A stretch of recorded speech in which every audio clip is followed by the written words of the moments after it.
Biasa yang disampaikan oleh guru mulia kita yaitu Al-Habib Hamid bin Najib bin Muhammad bin Syekh Bakar bin Salim berkenaan tentang Nabi Muhammad sallallahu alaihi wasallam sebagaimana dijelaskan oleh baginda Rasulullah sallallahu alaihi wasallam, ma min makhluqin illa wa huwa ya'lamu anni Rasulullah. Salah satu makna hadis yang disampaikan oleh Nabi Muhammad sallallahu alaihi wasallam bahwasanya tidak ada satu makhluk pun yang ada di alam ini kecuali makhluk-makhluk tersebut mengenal Nabi Muhammad sebagai Rasulullah sallallahu alaihi wasallam. Jangankan orang Yahudi, sebagaimana disebutkan dalam Al-Quran tadi, orang Yahudi dinyatakan oleh Allah, walladzina atainahumul kitab ya'rifunahu kama ya'rifuna abna'ahum. Allah nyatakan tadi dalam Al-Quran bahwasanya orang-orang yang kami turunkan kitab kepada mereka, mereka mengenal Nabi Muhammad sallallahu alaihi wasallam seakan-akan mereka mengenal anak mereka sendiri. Jangankan manusia, benda-benda bahkan tumbuh-tumbuhan semua mengenal baginda Rasulullah. Di antara disebutkan banyak riwayat kalau Nabi Muhammad melewati satu tempat, maka pepohonan mengucapkan salam kepada baginda Rasulullah. Batu-batu yang dilewati oleh Nabi Muhammad mengucapkan salam kepada Nabi Muhammad. Bahkan ada seekor dhab, ada seekor biawak yang pernah beriman di hadapan Nabi Muhammad sallallahu alaihi wasallam. Ini membuktikan bahwasanya semua makhluk yang ada di alam semesta ini mereka kenal dengan Nabi Muhammad sallallahu alaihi wasallam.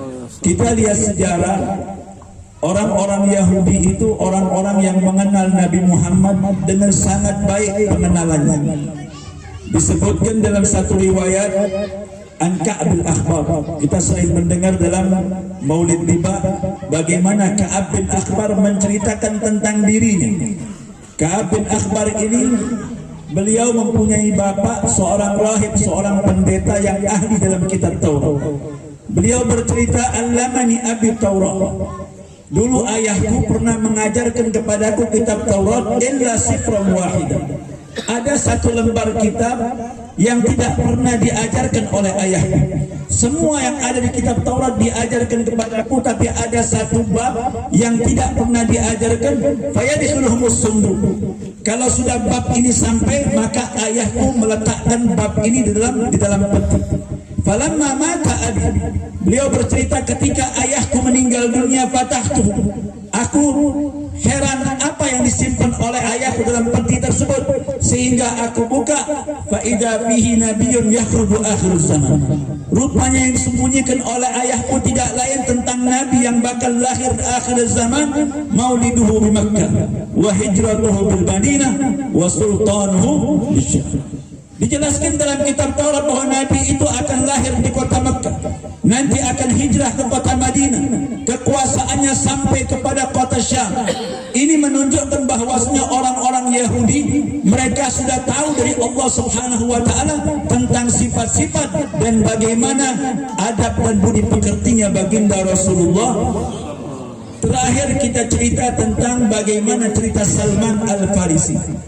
Salman ini dikenal beliau selalu mendatangi setiap pendeta, artinya rahib-rahib ahli kitab dijadikan guru oleh Salman. Salman bercerita, setiap kali dia lihat rahib yang dia gurui itu akan meninggal dunia, Salman itu selalu minta isyarat kepada rahib tersebut agar dia kemana kalau rahib itu sudah meninggal dunia.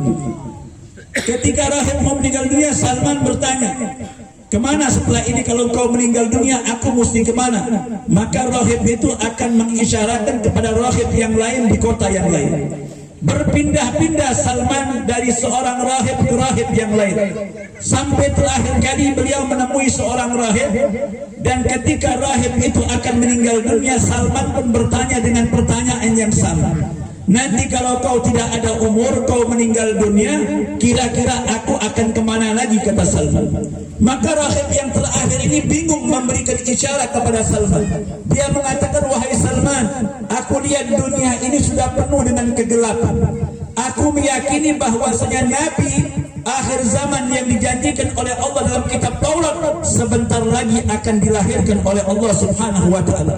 Dan aku mendengar dalam kitab ini bahwasanya nabi tersebut akan datang ke satu tempat yang paling banyak ditumbuhi pohon korma, dan aku tidak pernah mendengar tempat yang paling banyak pohon kormanya kecuali kota Yathrib, yaitu kota Madinah. Maka ketika Salman mendengar cerita dari rahib tersebut, Salman Al-Farisi pun bergegas pergi ke kota Yathrib, yaitu kota Madinah. Tujuannya apa? Tujuannya ingin menyambut kedatangan Nabi Muhammad.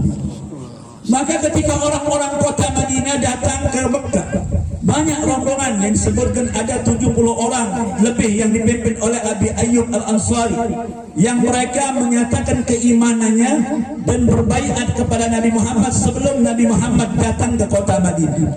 Salman mendengar orang-orang Madinah datang ke Mekah ingin bertemu dengan Nabi Muhammad. Salman tidak mau ikut. Walaupun ada orang mengajak Salman untuk pergi ke kota Mekah mendatangi Nabi Muhammad, Salman tidak mau ikut. Dia mengatakan bahwasanya kalau Muhammad itu seorang nabi dan rasul, dia pasti akan datang ke kota Madinah. Beliau nunggu kedatangan Nabi Muhammad sampai Nabi Muhammad datang dengan tanda-tanda yang sudah diketahui oleh Salman Al-Farisi. Akhirnya Salman beriman di kota Madinah kepada Nabi Muhammad.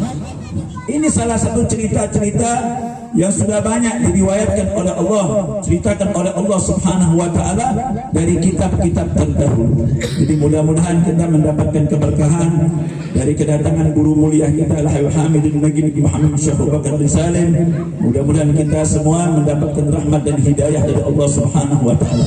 Hadza ma aqulu lakum wa la minkum. Assalamualaikum warahmatullahi wabarakatuh. Dan juga kita doakan Al-Habib Husain al-marhum al-maghfurlah, Al-Habib Husain bin Hasan As-Segaf. Mudah-mudahan beliau mendapatkan manfaat dari perkumpulan kita pada malam hari yang mulia ini. Apa yang sudah kita baca salawat, membaca sejarah tentang Nabi Muhammad, mudah-mudahan pahalanya dikirimkan oleh Allah kepada al-marhum al-maghfurlah.